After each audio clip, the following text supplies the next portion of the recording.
Hello' guys, আজি মই শদিয়া চাপাখোৱা বজাৰত আহিছোঁ আৰু এইটো মনুৰ দোকান আপোনালোকে চাব পাৰে। আৰু এতিয়া মনুৱে 20 টকা দিছে মোক শেখৰ আনিবলৈ। তাকে মই গৈ আছোঁ এতিয়া শেখৰ আৰু ডাইৰেক্টৰ আনিবলৈ। আৰু এইটো চাব পাৰে আপোনালোকে, ধুনীয়া বজাৰ, সাপ্তাহিক বজাৰ।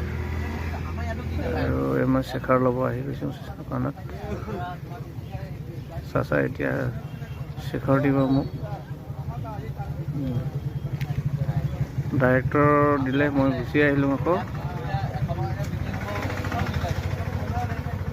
আহি বাইদেউহেঁতি বস্তু লৈছে।